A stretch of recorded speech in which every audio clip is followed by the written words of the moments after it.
E eu quero compartilhar com vocês algo que está lá no livro de Ruth. Eu queria que você abrisse a sua Bíblia no livro de Ruth mesmo, no seu capítulo 1, e nós vamos ficar nos 5 primeiros versículos. Quem achou Ruth, eu já falei, e aí vocês foram já, acredito que buscando. Ruth, capítulo 1, a partir do verso 1. Amém, igreja? Vocês estão com frio, é? E sucedeu que, nos dias em que os juízes julgavam, houve uma fome na terra. Diga, houve fome na terra. Ah, vocês estão cansados. No dia do trabalho, ficaram bem cansados hoje, hein? Diga, houve fome na terra. Melhorou. Por isso um homem de Belém de Judá saiu a peregrinar nos campos de Moabe, ele e sua mulher e seus 2 filhos. E era o nome deste homem Elimeleque, e o de sua mulher Noemi, e o de seus 2 filhos Malom e Quilion, efrateus de Belém de Judá, e chegaram aos campos de Moabe, e ficaram ali. E morreu Elimeleque, marido de Noemi, e ficou ela com os seus 2 filhos, os quais tomaram para si mulheres moabitas, e era o nome de uma órfã e o da outra Ruth, e ficaram ali quase 10 anos. E morreram também ambos, Malom e Quilion, ficando assim a mulher desamparada dos seus 2 filhos e de seu marido. Acredito que você já conhece essa história. Eu vou ficar apenas no início dessa.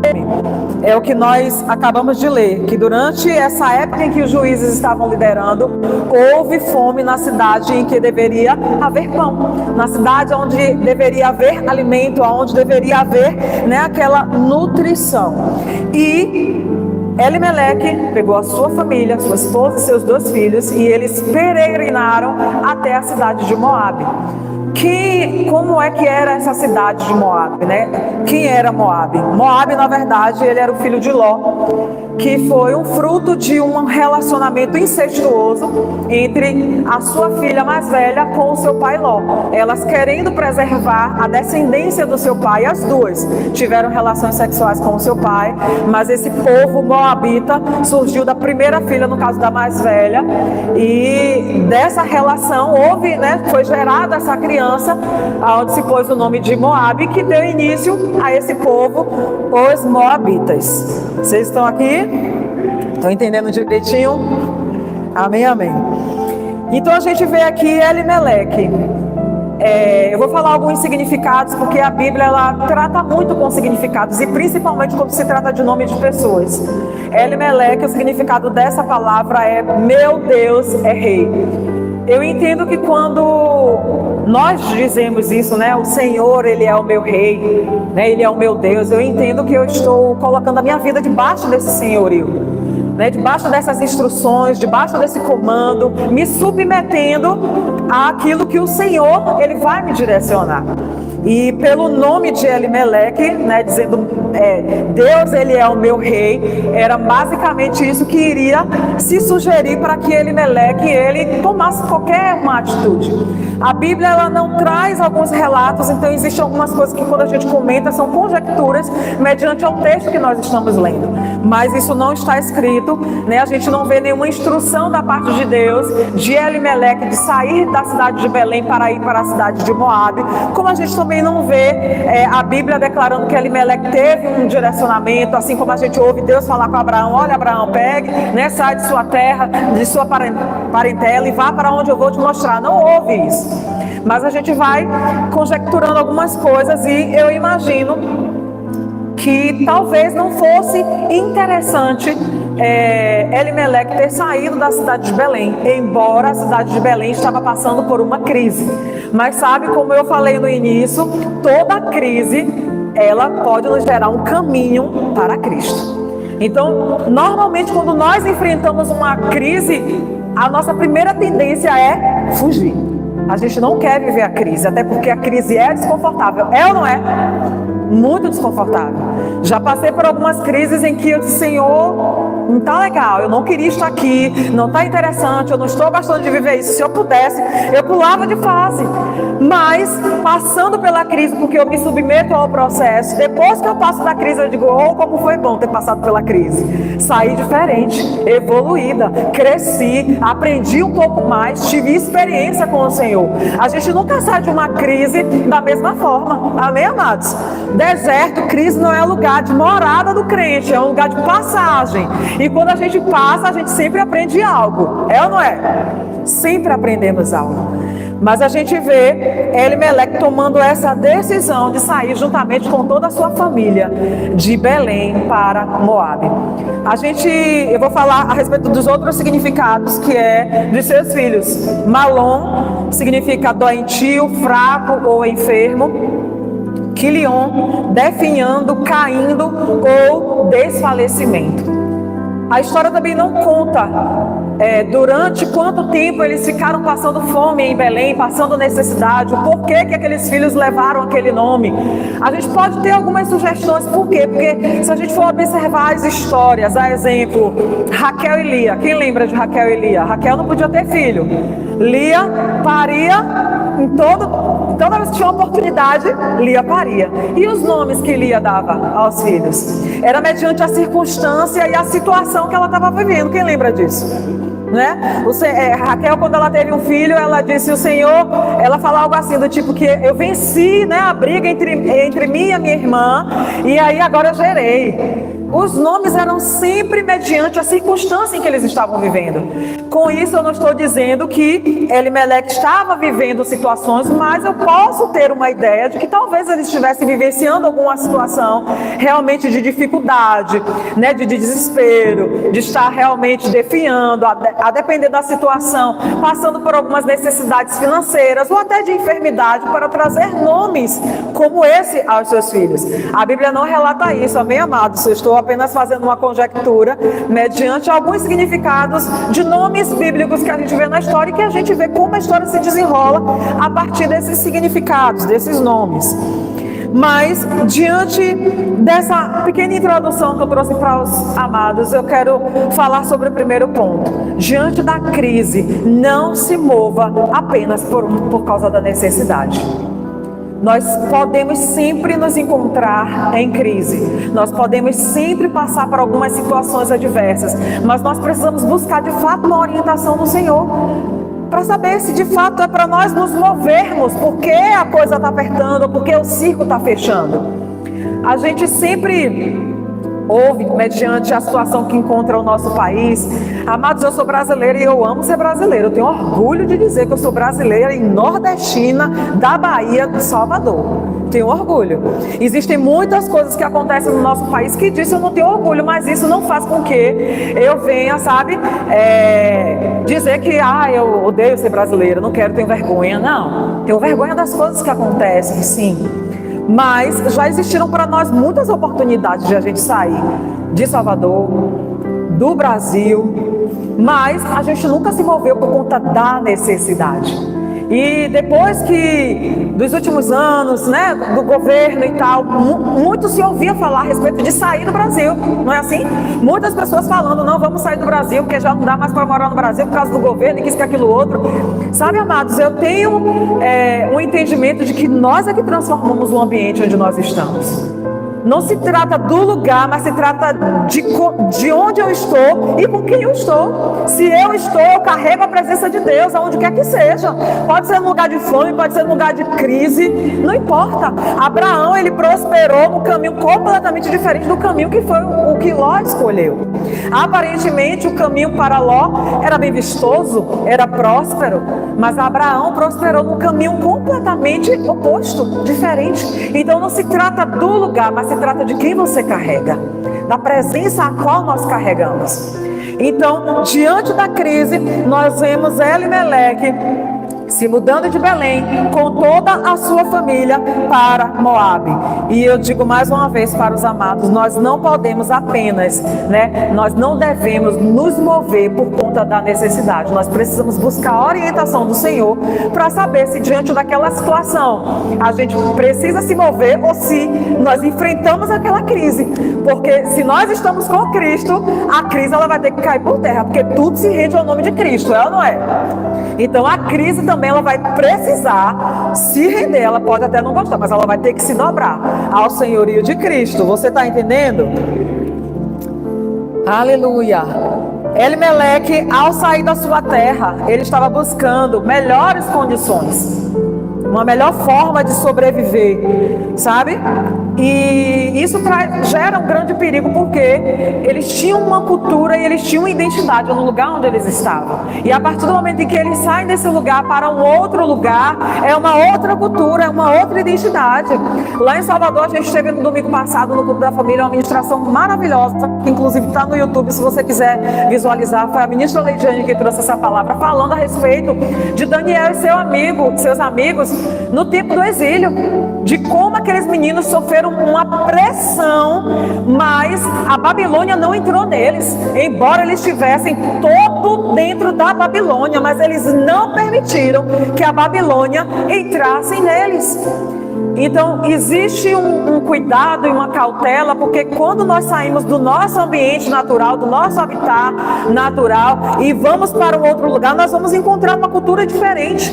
Vamos encontrar muitas coisas diferentes. E se você não estiver muito bem fundamentado, corre-se um grande perigo de você se desviar do propósito. Eu vou sair em busca de melhorias, mas aí diante daquela melhoria começa a se perder no meio daquela melhoria, ao invés de melhorar vai em declínio. Coisa simples, coisa básica. Quantos nós que somos pastores, que cuidamos de igreja, a gente vê tanto exemplo assim, e exemplos simples. Qual, pastora? Vou contar. O irmão está desempregado, a irmã está desempregada, está na luta, na peleja, esse irmão está todos os dias no culto. É ou não é? Se tem mutirão para limpar a igreja, ele está ali também.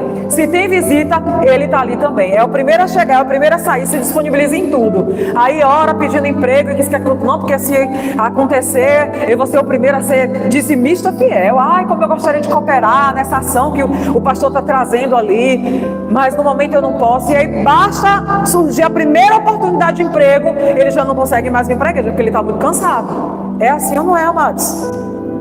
Coisa simples, coisa básica, já desviou do propósito, já, sabe, declinou. Então nós precisamos ter muito cuidado com isso. Elimeleque, se a gente for observar aqui no primeiro versículo, diz assim: eles foram viver com sua mulher e com seus 2 filhos por algum tempo nas terras de Moabe. Para a Bíblia ela trazer essa informação significava que talvez eles realmente não tivessem a intenção de permanecer, mas eles queriam passar algum tempo. Mas o que foi que fez com que eles permanecessem durante mais tempo lá em Moabe? Porque se a gente for observar o versículo 2, ele diz que eles chegaram aos campos de Moabe e ficaram ali. Tem algumas versões que dizem que eles se estabeleceram ali.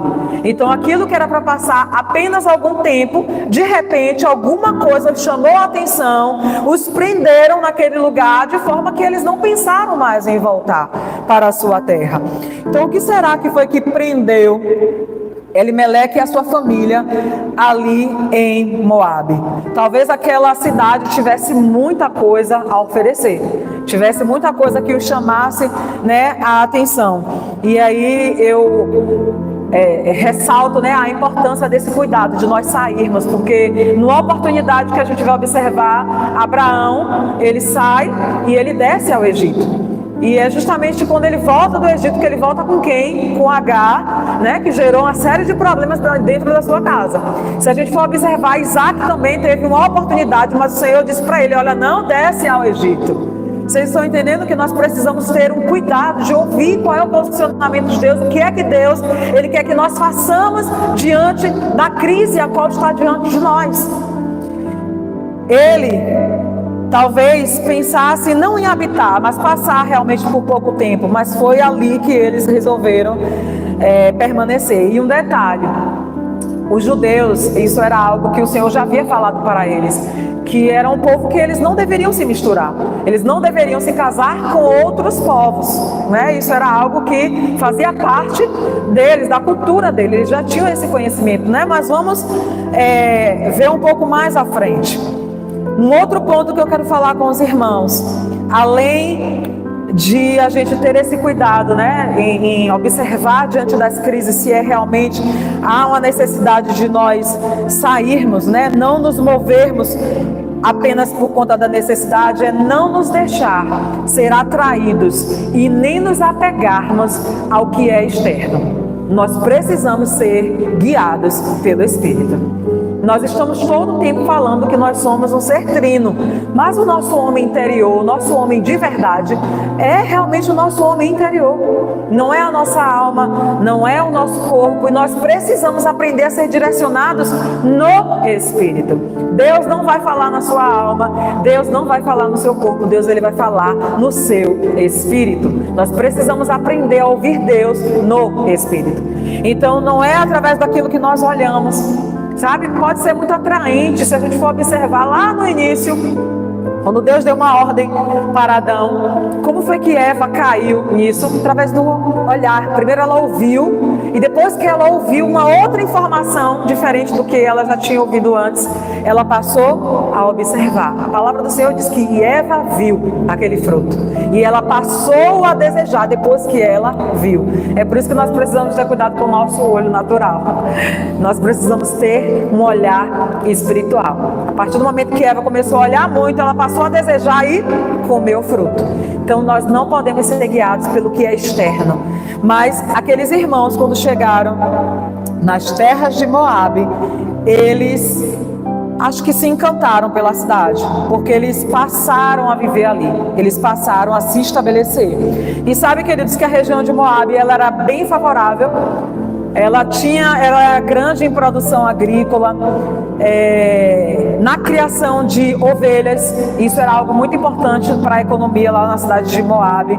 E ela tinha uma estrutura realmente muito boa, sabe? Ela tinha grandes construções, fortalezas. Então, a cidade de Moabe era, ao olho nu, uma cidade bastante segura. Tinha provisão, tinha segurança, tinha como crescer. Então, quando eles chegaram naquela cidade, claro que eles observaram para aquela cidade, vou fazer, não é nem o meu pé de meia, porque pé de meia é coisa pouca, mas é aqui que eu vou me fazer, né? É aqui que eu vou me estabelecer, é aqui que eu vou viver, é aqui que eu vou prosperar. E passaram a olhar externamente e deixaram de ser guiados realmente por Deus. E nós precisamos ter esse cuidado, ter essa atenção. Além do mais, amados, essa cidade, ela cultuava muitos outros deuses, que é um grande perigo. Lembra que eu falei dos jovens lá no exílio? Eram muitos deuses, né? Inclusive o próprio Nabucodonosor queria ser adorado, como se não bastasse tantos deuses. Ele, o próprio, né, o rei, ele ainda queria ser adorado. Então nessa cidade também existiam-se muitos deuses, e um deles, eles sacrificavam não somente animais, como sacrificavam pessoas também. Então, aquela cidade realmente era uma cidade que não agradava o coração do Senhor. O povo, né, que habitava naquela cidade não agradava o coração do Senhor. Imagine você viver numa cidade como essa. Mas foi justamente nessa cidade que a gente vai vendo na história que a gente vê o primeiro incidente, né, um grande incidente, a morte de Elimeleque. E amados, a gente vê o pai daquela família morrendo. Aquele a qual, de uma certa forma, deu toda a direção para aquela família sair de Belém para ir para Moabe. Agora é como que aquela família ficasse sem direção. Porque nós que somos filhos sabemos o quanto ter um pai nos dá uma direção, dá ou não dá? Eu perdi a minha mãe, eu ia fazer 20 anos, se eu não me engano. Mas o meu pai, ele saiu de casa, eu ia fazer 15. E como minha vida ela foi abalada durante esse período, quando meu pai saiu de casa, porque eu era a filhinha de papai. Literalmente eu era a filhinha de papai. Meu pai, ele tinha um orgulho assim comigo. Aonde ele ia, ele me mostrava, parecia que era um troféu para ele. E tudo que eu pedia a meu pai, ele me dava. Eu era realmente a queridinha de meu pai. Onde meu pai ia, eu estava com ele, era aquela apego. Então, quando meu pai caiu, o meu mundo caiu. Meu pai caiu não, né? Quando meu pai foi embora, o meu mundo caiu. De fato, foi como se eu ficasse sem rumo e sem direção. E sabe que esse foi um período que eu digo assim, um dos períodos nos quais Deus ele me guardou sem eu nem perceber que era Deus me guardando. Porque eu tive a oportunidade, amados, de estar com pessoas que usavam drogas dentro da minha escola, que bebiam, meninas assim que ficavam, sabe, com vários meninos. Então eu tive muitas oportunidades assim, literalmente batendo na minha porta. Mas é claro que há um tempo atrás, né, na década de 80, porque eu sou nova, graças a Deus, ainda naquele tempo, ainda sentiam inocência. Pelo menos eu era muito inocente naquela época, né? Como a televisão, a gente não tinha acesso à internet, então tinha muita coisa assim que para mim ainda era meio que um vislumbre, entende? Então eu tinha muita inocência e graças a Deus o Senhor me guardou e eu não me perdi por esses caminhos. Mas uma paternidade, você ter pai e mãe dentro de casa te dá um destino, sabe? Te leva realmente a caminhos corretos. Isso é muito importante. A gente vê aqui essa família sendo desestruturada pelo, como é que eu posso dizer, pelo maior pilar, que é o pai, Elimeleque. Ele acaba morrendo. Foi ele que tinha levado embora. O que acontece com aquela família? Em seguida, a gente vê que depois de 10 anos, eles morando ali naquela cidade, os seus filhos agora se casam com mulheres moabitas. A história não fala, mas eu imagino, se Elimeleque estivesse vivo, será que ele ia permitir? Será que ele ia permitir que eles se casassem com mulheres que não eram? Não sei, porque talvez, né, eles já estavam ali tão envolvidos, mas talvez fizesse uma diferença na vida daqueles jovens. E aqueles jovens, eles se casaram com aquelas mulheres moabitas. A gente lê aqui, isso está escrito no verso 4. No verso 3 diz que Elimeleque morreu e ficou ela apenas, né, Noemi com seus 2 filhos. Aí no verso 4 diz, os quais tomaram para si mulheres moabitas, e era o nome de uma órfã e o da outra Ruth. E eles ficaram ali quase 10 anos. Depois de um tempo eles acabaram se envolvendo com aquelas mulheres e permaneceram ali ainda durante 10 anos. Mas olha o desdobramento dessa história. Verso 5 diz que morreu também os 2 filhos, Malom e Quilion, também vieram a morrer. E aí ficou como Noemi desamparada, sem os seus filhos e sem o seu marido. Que história triste, não é verdade? Uma história bastante triste.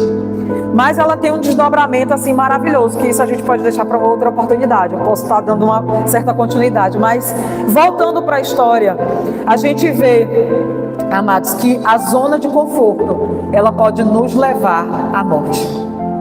Nem sempre o lugar confortável, porque está confortável, porque está bom, significa dizer que é para permanecer.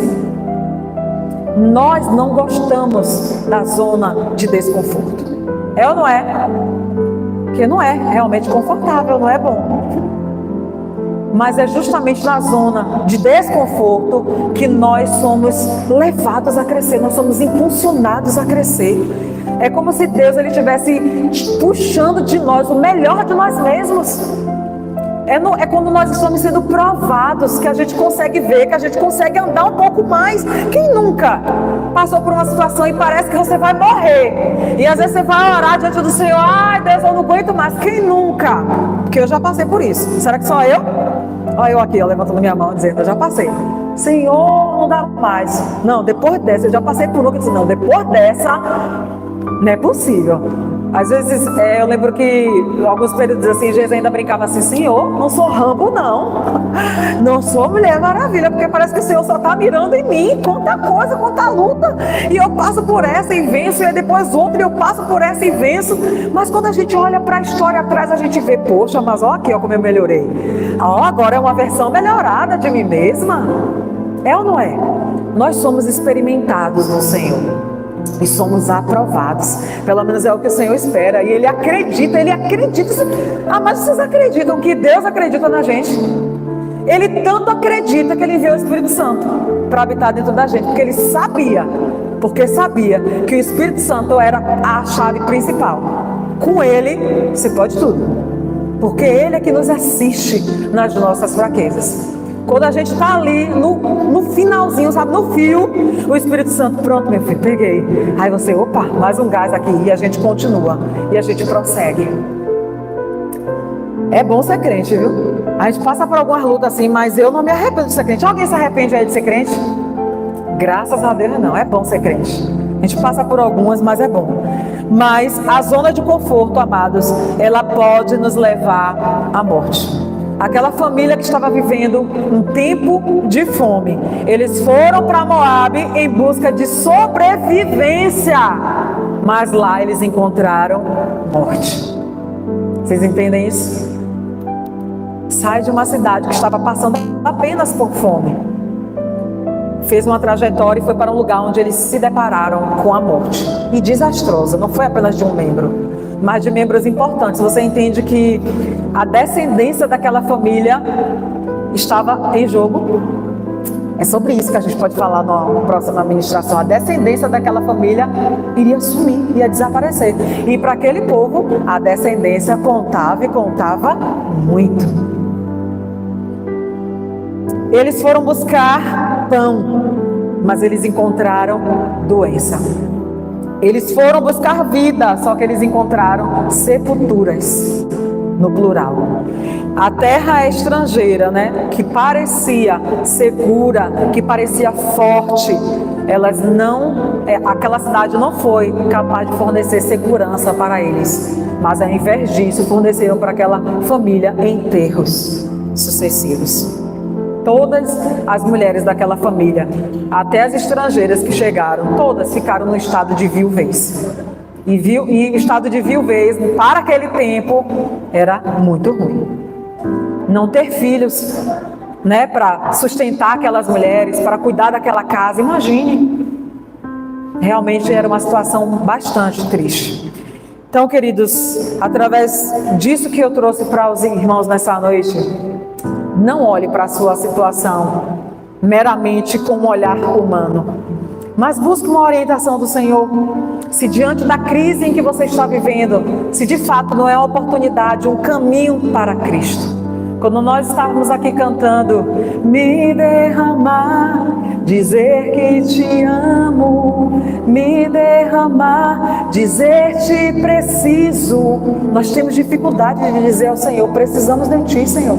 Porque nós estamos tão acostumados em fazer na força do nosso braço, que diante da crise, a gente se vê, não, eu vou dar um jeito. A gente vai fazer, eu vou resolver, tem essa forma, tem esse jeito. A gente tem dificuldade de dar o braço a torcer e de ir a Cristo. Cristo tem um caminho para nós diante da crise. E Ele já tem um caminho com uma resposta, com uma solução. Ele já tem um caminho para a gente com uma provisão.